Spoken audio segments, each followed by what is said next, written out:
আরে আজান শুরু হয়ে গেল। এই ওই দেখ শেখ সাহেব আইছে।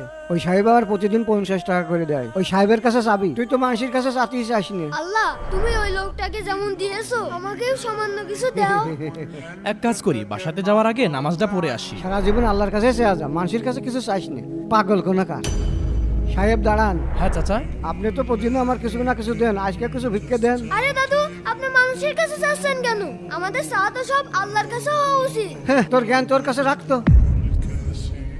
চাচা প্রত্যেকদিন আপনি আমার কাছে ভিক্ষা চান, কিন্তু আজকে আপনাকে আমি এমন কিছু দেবো আপনি একদম খুশি হয়ে যাবেন। দাঁড়ান। আচ্ছা সাহেব।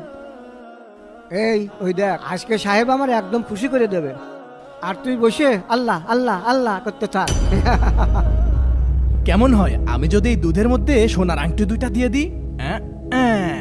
অবাক করার বিষয় হলো মুরব্বী ফকিরটা আমার কাছে প্রত্যেকদিন ভিক্ষা চায়, কিন্তু ওই ছেলেটা আমার কাছে কিছুই চায় না। আজকে ওই ছেলেটার জীবনের ভুল ভেঙে যাবে। হ্যাঁ চাচা, এখানে এক পাতিল দুধ আছে, আপনি এই দুধটুকু খান, খেয়ে পাতিলটা এখানে রেখে দিবেন, আমি নামাজ পড়ে আসার সময় নিয়ে যাব।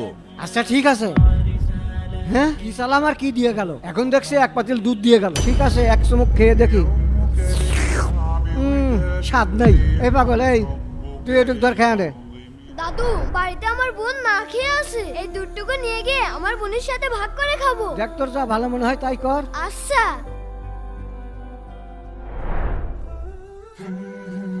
চাচা, আরে সেই দুধের পেয়ালাটা কোথায়? যে এক পাতিল দুধ দিছিলে বাবার কালে মনে হয় কোনোদিন খাইনি। স্বাদ লাগছিল না তাই ওই ছেলেটা দিয়ে দিছি। কি বলছেন আপনি? ওটা কোনো সাধারণ দুধ ছিল না। তা কিসের দুধ? বাঘের দুধ।